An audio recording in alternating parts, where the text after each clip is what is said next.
ಇವ್ರಿಗೂ ರೇಣುಕಾ ಸ್ವಾಮಿ ಅವ್ರು ಕಳ್ಸಿರೋ ಮೆಸೇಜ್ಗಳಿಗೆ ಏನು ವ್ಯತ್ಯಾಸ ಇಲ್ಲ. ಆಕ್ಚುಲಿ ರೇಣುಕಾ ಸ್ವಾಮಿ ಯಾರು ದರ್ಶನ್ ಫ್ಯಾನು.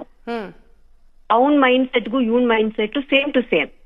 ಆತರ ಮೆಸೇಜ್ ಕಳ್ಸಿದ್ದಕ್ಕೆ ಅವ್ರು ಮರ್ಡರ್ ಮಾಡಿದ್ರಲ್ಲ, ಇವಾಗ ನಮ್ಗಳಿಗೆ ಸೇಮ್ ಮೆಸೇಜ್ ಕಳಿಸ್ತಾರಲ್ವಾ, ನಾವು ಮರ್ಡರ್ ಮಾಡ್ಬೇಕಾ? ಹಂಗಂದ್ರೆ ಕಾನೂನನ್ನ ನಮ್ ಕೈಗೆ ತೊಳಕಾಗತ್ತಾ? ಏನ್ ಮೆಸೇಜ್ ಮಾಡ್ತಾ ಇದ್ರು ಮೇಡಮ್, ಹೇಳ್ಬೋದಾ ಒಂದೆರಡು ರಮ್ಯಾ ಅವರೇ? ಆಕ್ಚುಲಿ ತುಂಬಾ ಅಶ್ಲೀಲವಾದ ಪದಗಳು ಯೂಸ್ ಮಾಡಿದ್ದಾರೆ, ತುಂಬಾ ಕೆಟ್ಟದಾಗಿ ಮೆಸೇಜ್ ಮಾಡ್ತಾರೆ. ಇವಾಗಲ್ಲ, ತುಂಬಾ ವರ್ಷದಿಂದ ಮಾಡ್ತಾ ಇದ್ದಾರೆ.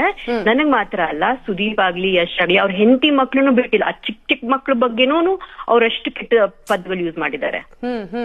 ನಾನು ಆ ಪದಗಳನ್ನ ಫಸ್ಟ್ ಆಫ್ ಆಲ್ ಅದ್ರ ಅರ್ಥನೂ ನಂಗೆ ಗೊತ್ತಿಲ್ಲ, but I just know that it is really bad. ಅದನ್ನ ನಾನು ಹೇಳಕ್ಕೆ, I mean it's all there on my Instagram, ನೀವು ಓದ್ಬೋದು.